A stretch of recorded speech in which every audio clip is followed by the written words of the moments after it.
Hello hello hello బాబు నమస్తే అమ్మా. ఇప్పుడు మన ముఖ్యమంత్రి గారు 1 లక్ష రూపాయలు చెక్ ఇస్తూ ఒక అబ్బాయికి ఇక్కడ టిడ్కో హౌస్లో అడవి తక్కువపాడు ఇప్పుడు మేమే వచ్చాము ఇక్కడికి, మా వాళ్ళందరూ ఇక్కడ ఉన్నారు, కార్పొరేటర్స్ అందరూ కూడాను. సో ఇక్కడ ఏంటంటే ఇతను కంప్లీట్గా bed ridden, is age of 21 years, 26. So వాళ్ళ పేరెంట్స్ అంతా పూర్తిగా పేదలే, టిడ్కో హౌస్లో ఉన్నారు. సార్ ఏమన్నాడంటే పర్సనల్గా వీడికి 15,000 రూపాయలు ఇద్దామని అంటున్నాడు. సో మరి దీనికి అప్లికేషన్ అంతా మీరు ఇవ్వాలంటే కదా.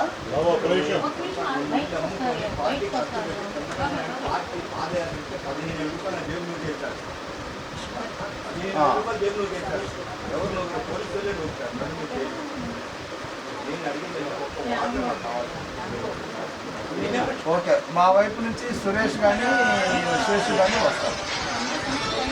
ఇది సార్ చెప్పారు కాబట్టి పర్సనల్ ఇవ్వడమ్మా.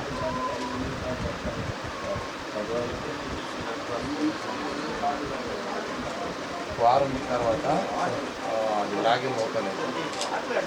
ఫస్ట్ అప్లికేషన్ ఇదే చేద్దాం సార్.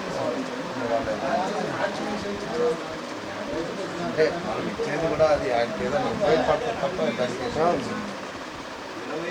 దీన్ని మనం చూడాల్సింది మామూలుగానే ఉన్నాడు కదా. అంటే మనకు ఏం అర్థం కాదా మనం మాట్లాడితే తెలియదు. గంటకి నేనే పెట్టుకుంటాను, నోట్ చేస్తాడు, మాట్లాడతాను. ఎప్పుడన్నా బాగా కనిపిస్తే అమ్మా అంటాడు, మరీ బాధ అవుతాడు. ఊరికి కూర్చోలాగా నవ్వుకుంటాడు, కూర్చొని నవ్వుకున్నట్టు నవ్వుకుంటూ ఉంటాడు. ఏడవటం తెలియదండి. మరీ బాధ అయితే కళ్ళలో నీళ్లు పోతాయి, నవ్వుకి నీళ్లు పోతాయి. నాకు అర్థమైపోయింది, తన చెవిలో పోతున్నా, కడుపులో నిప్పున్నా, వాడికి స్వీట్స్ వచ్చినా నాకు అర్థమైపోయింది. అప్పుడు మెడిసిన్స్ ఇంట్లో ఉంటాయి కదా, వాడిస్తాము. అంతగా తగ్గకపోతే హాస్పిటల్ వెళ్ళిపోతాను. లలిత గారి అంతే తప్ప మనల్ని ఇబ్బంది పెట్టేది ఏం లేదు. నా ఇబ్బంది పెట్టడండి, అసలు నన్ను ఇబ్బంది పెట్టడు. అంటే తన కడుపు నీళ్ళు పెట్టేయాలి, ఫుడ్ పెట్టేస్తే టీవీ పెట్టేస్తే చాలండి. హాస్పిటల్ తీసుకోవాలంటే ఆటో మాట్లాడుకుని ఆటోకి 1000 రూపాయలు అవుతాయండి మాకు. మా దగ్గర ఉంచుకుంటాం ఆటో ఉంచుకొని, ఎంతసేపు ట్రీట్మెంట్ అయితే అంతసేపు మా దగ్గర ఉంచుకొని మళ్ళీ 1000 రూపాయలు ఇచ్చేస్తాం.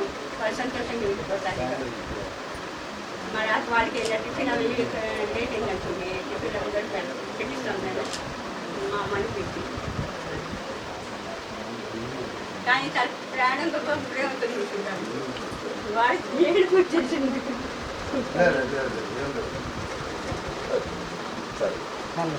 మేడం కొంచెం దగ్గర ఉందా సార్? మీరు ఒకసారి కొంచెం దగ్గర ఉండండి. ఓకే మేడం, తోలు కొంచెం వెనక చూడండి.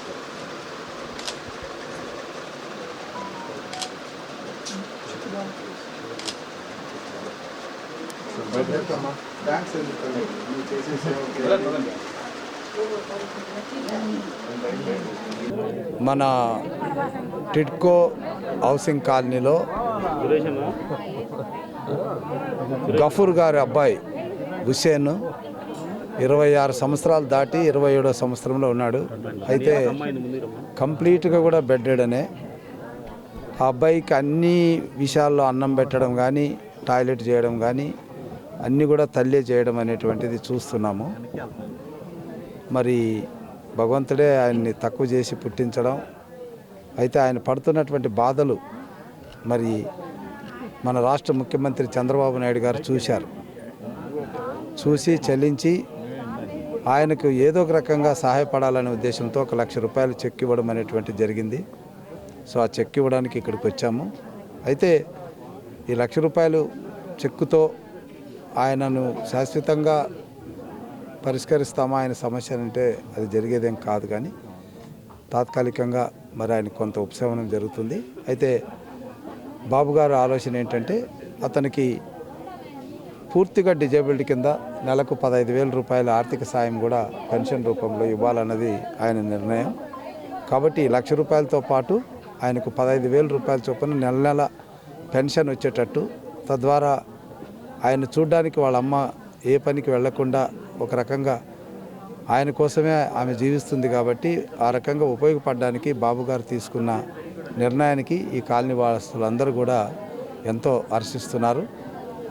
మరి ఇదే అబ్బాయి గతంలో కూడా వైసీపీ పాలనలో కూడా ఆయన పరిస్థితిని మరి ఆనాడు ఉన్నటువంటి అధికారుల దృష్టికి కానీ లేదా రాజకీయ నాయకుల దృష్టికి కానీ తీసుకెళ్తే ఆయనకి భార్య ఉంటే భార్య పేరు మీద ఇస్తామని చెప్పారు. అంటే ఆలోచన ఎలాగుంటుందో మీరు అర్థం చేసుకోవాలి. ఎలా వస్తుంది భార్య? బెడ్ రిడన్లో కంప్లీట్గా ఈయన స్థితిలో ఉన్నటువంటి ఆయన్ని ఎవరు చేసుకుంటారు? సో ఇలాంటి కొన్ని సమంజసం కానటువంటి నిర్ణయాల వల్ల ఇలాంటి అభాగ్యులకి గత వైసీపీ పాలనలో అన్యాయం జరిగింది.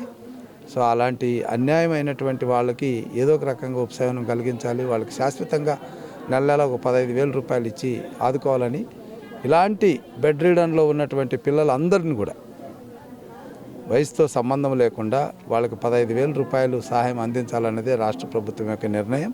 సో ఆ మేరకు ఈ రాష్ట్రంలో ఉన్నటువంటి బెడ్ రిడన్ ఎవరైతే ఉన్నారో వాళ్ళందరికీ కూడా నెలకు 15,000 రూపాయల సహాయం అందించే కార్యక్రమాన్ని చేపడతాం.